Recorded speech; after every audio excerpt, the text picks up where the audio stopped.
برے سے برے کو بھی سینے سے لگانا سیکھو۔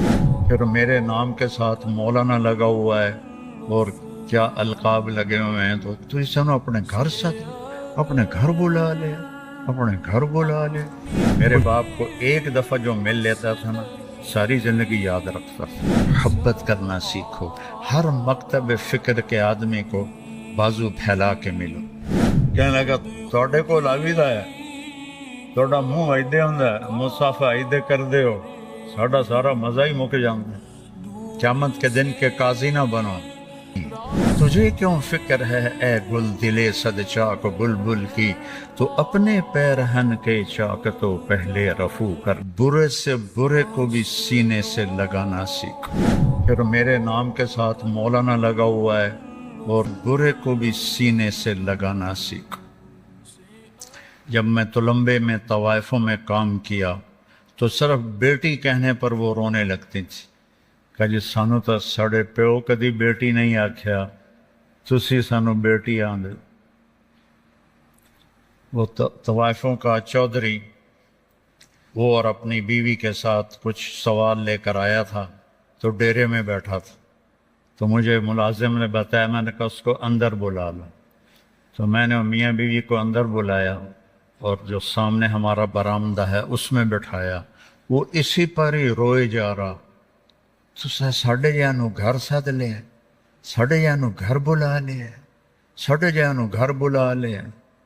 اسی پر ہی وہ اتنا گر رہا تھا کہ ان کو تو کوئی قریب سے نہیں گزرنے دیتا۔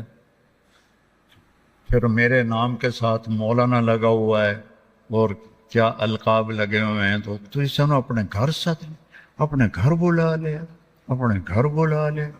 وہ جو میں نے ان کی مدد کی وہ ان کو تھوڑی نظر آئی، اور جو میں نے ان کو عزت دے کے گھر بلایا وہ ان کو بہت زیادہ نظر آیا۔ عزت دینا سیکھو، برے سے برے کو بھی عزت دینا سیکھو، محبت کرنا سیکھو، ہر مکتب فکر کے آدمی کو بازو پھیلا کے ملو۔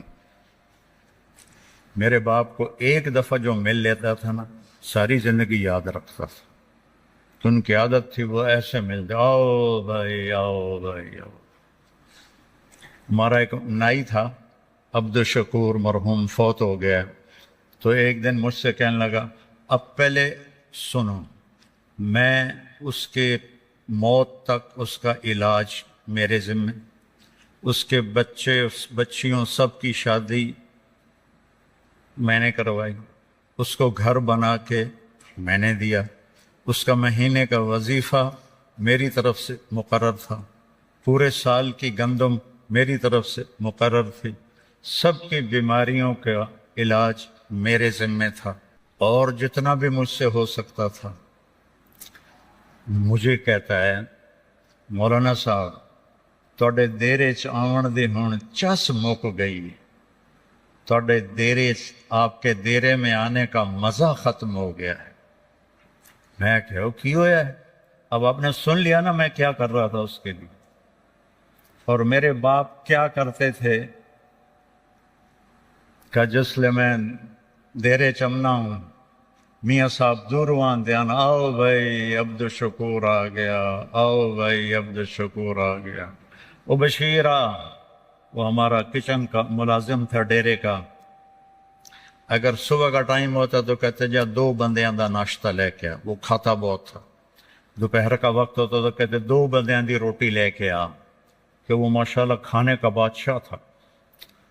میرے باپ کی اتنی خدمت تھی، روٹی کھلا دینا اور یوں ملنا، آؤ بھائی۔ وہ کوئی بڑا آ جائے ذمہ دار یا کوئی یہ نائی تھا بیچارہ، آؤ بھائی عبد الشکور۔ کہنے لگا تھوڑے کو لاویدہ ہے، تھوڑا منہ ایدے ہوندا ہے، مصافہ ایدے کر دے ہو، ساڈا سارا مزہ ہی مک جاندا ہے۔ میں کہا تیری بیڑی تر جاوے، جڑی میں تیری انج خدمت کرنا وہ تینوں یاد کوئی نہیں، کہ وہ تو ٹھیک ہے پر جڑا تساں این کر کے مل دے ہو نا، یہ ساری چس مک جانتی۔